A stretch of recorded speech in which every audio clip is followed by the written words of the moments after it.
Hi, my fellow Scriabinoids. I'm so happy to be talking today about aspects of piano playing such as articulation, balance, and phrasing. And I'm very excited to present several examples from my latest project, the Scriabin Sonatas Reimagined Part 2, created by Intertwining Arts. I'm linking the video of this project right here, and it combined 5 artistic genres: music, dance, colored light, spatial installations, and scent. I have a little warning, this video might get quite deep artistically and psychologically, so if you're up for interesting discussions, depth, nuances, connections, and intricacies, keep watching.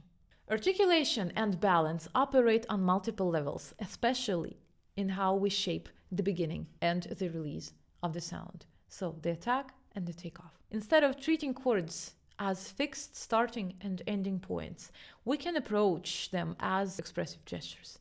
For example, releasing the long chord sharply can create the sense of urgency or tension, rather than the more gradual lift typical of romantic piano playing. Even the way the chord is attacked, the chord is begun, started, focusing on a particular voice within it, allows the performer to highlight inner hierarchies in the texture.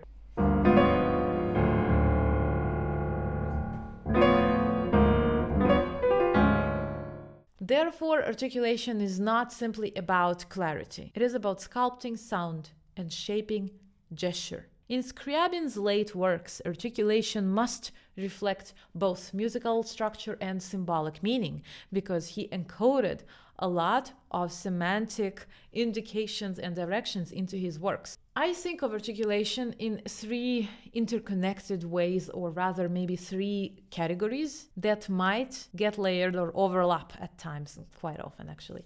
The dynamic articulation, which means making real-time adjustments in response to not only musical factors, but also to intermodal feedback. And I worked with multiple media, so for me it was a dancer's movement, the resonance of the space, the changes of the light, the intensity and color, and even scent, because we did have olfactory installations as well. So it becomes flexible and may be influenced by the cross-modal artistic exchange.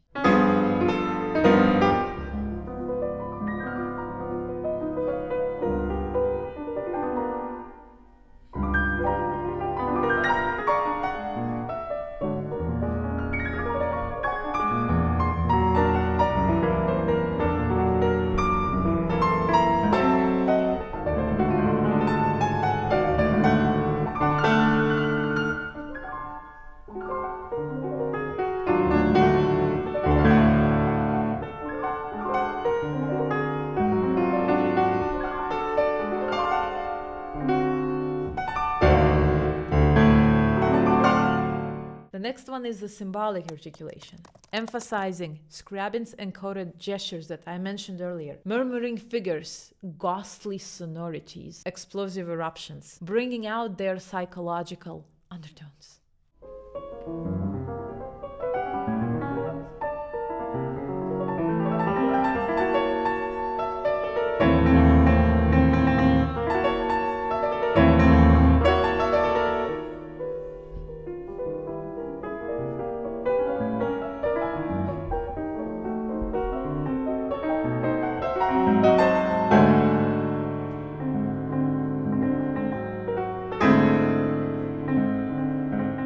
The third one is the layered articulation, shaping foreground and background within the polyphonic texture so that each voice has depth, direction, and meaning.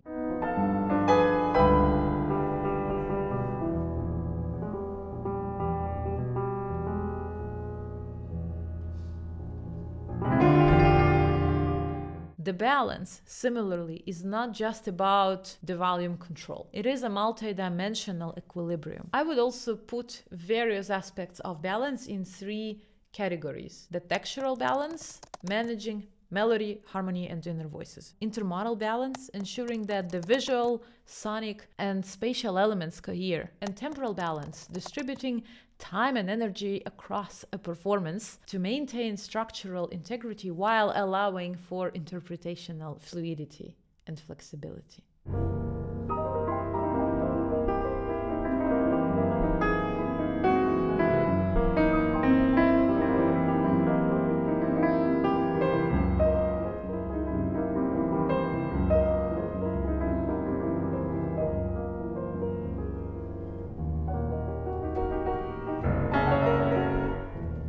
Scriabin's textures often resist fixed hierarchies. Voices emerge and disappear fluidly rather than staying in stable positions. A striking example is the second theme in the recapitulation of Sonata number 6, which I call the maze section. The measured numbers are 243 through 267. Here, Scriabin layers fragmented versions of the dream motif, le rêve. Some voices are broken into short, fleeting gestures, as if attempting to take flight. Others unfold slowly in long, suspended lines. Meanwhile, continuous 30-second notes in the left hand create a dark, swirling undercurrent. This sharply contrasts with the earlier appearance of the dream theme, which before felt weightless and transparent. The difficulty of this passage is not just technical, even though the left hand's metric layer is extremely demanding, but the main difference is in the interpretation. Each voice must have its own timbre and expressive direction, yet remain logically integrated within the contrapunctal whole. Most of the section is marked pianissimo or even pianissimo, requiring extreme delicacy while preserving the quality. Psychologically, I experience this passage as a descent into the subconscious, a confrontation of what Carl Jung calls the shadow, the hidden and fragmented parts of the psyche. In measure 244, Scriabin writes, Tout devient charme et douceur. Everything becomes charm and sweetness. At the first glance, it seems contradictory, but I interpret this sweetness not as a serenity, but as something deceptive. Entering the subconscious rarely feels rational or controlled. It can resemble a dream or a trance, or a hypnosis, even intoxication, when the boundaries of reality blur. The sweetness becomes narcotic, a strange, almost suffocating fog that obscures deeper turmoil. One drifts through shadows, unaware of the forces at play. The shorter motifs suggest fragmented impulses or sub-personalities. On stage, in my project, this psychological descent was actually mirrored spatially. Leia Oroz, the dancer, interacted with spatial installations placed directly across from me. We intentionally maintained this distance. I became the witness, observing this descent unfold. Purple lighting and a richly spiced scent intensified the atmosphere, creating ritual tension and a sense of psychological fracture. Here, phrasing becomes inseparable from embodiment, and each line is shaped as if it carries a fragment of this shadow process. My visual awareness of Leia's movement, combined with the atmosphere created by light and space, subtly altered my own touch and voicing at the piano. The result was not just interpretation, but a psychologically saturated experience of the maze.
Phrasing, more broadly, is no longer just structural organization. It becomes the shaping of intention and emotional flow. A phrase is not just a syntactic unit, it's a contour of energy. Scriabin's phrases often resist conventional symmetry. They require heightened awareness of harmonic direction and gestural rhetoric. So I would like to also put phrasing into 3 subcategories. Gestural phrasing, where movement, lighting, or spatial presence of the installations, for example, influence the arc of a line. Textural phrasing, where interplay between registers at the piano and layering of musical texture guides the direction. And semantic phrasing, where Scriabin's symbolic indications shape the flow of the motifs, the dynamics, and the expressive timing. And of course, often these operate simultaneously, and it's not very easy to tell which one is which because they're so interconnected. A powerful example occurs in the recapitulation of Sonata number 8, when Scriabin unexpectedly shifts from the summon and the dyad motifs, the main motifs of the sonata, from flats to sharps. This harmonic change introduces brightness and maybe a question, redirecting or rather shifting the entire expressive trajectory. During measures 372 through 379, Leia Orush, the dancer, stood at the far end of the piano, her back turned to me, but occasionally she was glancing across her shoulder, and this repeated 2-note summon motif felt almost teasing. I even found myself anticipating these brief exchanges of the eye contact because I looked back at her whenever I could. So those fleeting glances reshaped my own phrasing in real time and my reactions to her glances. The music at the moment became really charged with tension, spontaneity, question, and mutual awareness.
This level of responsiveness, of course, did not come naturally at first. It required a lot of technical security, stability, and mental openness.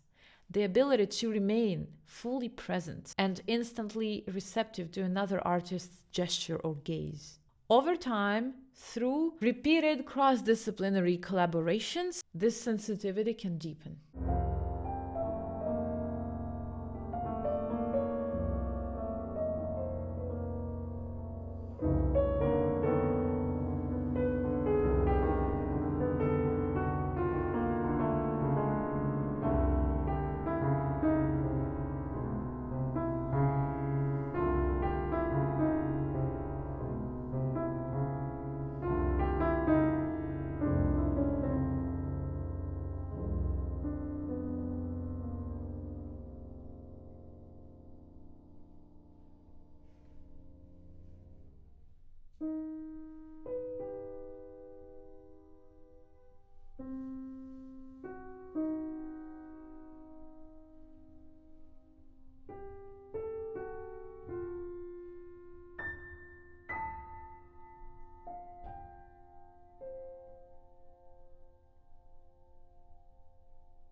This was my sixth intermedial project, and with each one, artistic freedom expanded. Experience and continuous practice gradually cultivate the capacity to let articulation, balance, and phrasing become psychologically alive.